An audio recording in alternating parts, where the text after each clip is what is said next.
നമസ്കാരം, പ്ലസിലേക്ക് സ്വാഗതം. ഇനി അതിർത്തിയൊക്കെ തന്നെ കാത്തു സൂക്ഷിക്കാൻ, ശത്രുവിൻ്റെ ഒരു നിഴൽ പോലും പതിയാതിരിക്കാൻ, ഇനി ഒരു പക്ഷേ അങ്ങനെ സംഭവിച്ചാൽ അതിശക്തമായ പ്രഹരമേൽപ്പിക്കാൻ അമേരിക്കയുടെ കരുത്തിൽ നിന്നും ഇന്ത്യ ഒരു വജ്രായുധം രൂപപ്പെടുത്തിയിരിക്കുന്നു. ജോധ്പൂർ സ്ക്വാഡ്രൻ ഇറക്കി ശക്തമായി തന്നെ തിരിച്ചടി നൽകാൻ ഇന്ത്യ തയ്യാറെടുക്കുന്നു. അമേരിക്കയിൽ നിന്നുള്ള അത്യാധുനിക അപാഷെ ഹെലികോപ്റ്ററുകളുടെ അവസാന ബാച്ചാണ് ഇന്ത്യൻ സൈന്യത്തിൻ്റെ ഭാഗമായി കഴിഞ്ഞ ദിവസം മാറിയത്.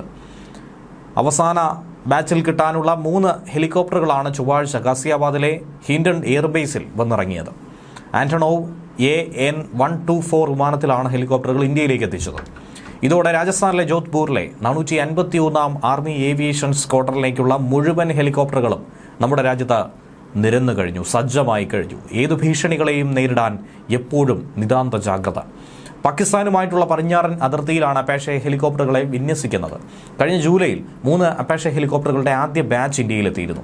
2024 മെയ് ജൂൺ മാസത്തോടെ 6 അപാഷെ ഹെലികോപ്റ്ററുകളും ഇന്ത്യക്ക് കൈമാറേണ്ടതായിരുന്നു. പക്ഷേ ചില സാങ്കേതിക തടസ്സങ്ങൾ ചൂണ്ടിക്കാട്ടി ഇത് മുന്നോട്ട് നീണ്ടുപോവുകയായിരുന്നു. എന്നിരുന്നാലും 1 വർഷത്തിനിപ്പുറം ഇന്ത്യൻ വ്യോമസേനയ്ക്ക് സ്വന്തമായി കഴിഞ്ഞു. ഇതിനോടകം തന്നെ 22ഓളം അപാഷെ ഹെലികോപ്റ്ററുകൾ സേനയ്ക്ക് സ്വന്തമായിട്ടുണ്ട്. അത് പ്രധാനമായും വിന്യസിച്ചിരിക്കുന്നത് ലഡാക്കിലും പടിഞ്ഞാറൻ മേഖലകളിലുമാണ്. കനത്ത പവറും അതിജീവന ശേഷിയും കാരണം ഫ്ലൈയിങ് ടാങ്ക് എന്നാണ് അപാഷെ ഹെലികോപ്റ്ററുകളെ പൊതുവെ അറിയപ്പെടുന്നത്. അതായത് ഒരു ടാങ്കർ എങ്ങനെയാണോ ശത്രുക്കൾക്ക് പ്രഹരമേൽപ്പിക്കുന്നത്, അതുപോലെ തന്നെ പറന്ന് നടന്നുകൊണ്ട് ആ പ്രഹരമേൽപ്പിക്കും എന്നുള്ളതാണ് ഇതിൻ്റെ പ്രത്യേകത. ലോകത്തിലേക്കും വെച്ച് ഏറ്റവും നൂതനമായ മൾട്ടി റോൾ കോമ്പാക്ട് ഹെലികോപ്റ്ററുകൾ ഒന്നുകൂടിയാണിത്.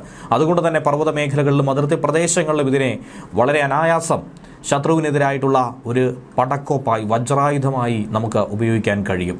അമേരിക്ക അരിസോണയിലെ മെസ്സയിൽ നിർമ്മിച്ച ഇത് അമേരിക്കൻ സൈന്യത്തിന് തന്നെ യുദ്ധക്കപ്പലുകളുടെ നട്ടെല്ലായി തന്നെ പ്രവർത്തിക്കാറുണ്ട്. അതുകൊണ്ട് ഇന്ത്യൻ വ്യോമസേനയ്ക്കും അതുപോലെ തന്നെ കരസേനയ്ക്കും ഒരു മുതൽക്കൂട്ടായി ഇത് മാറുമെന്ന കാര്യത്തിൽ സംശയമൊന്നും തന്നെയില്ല.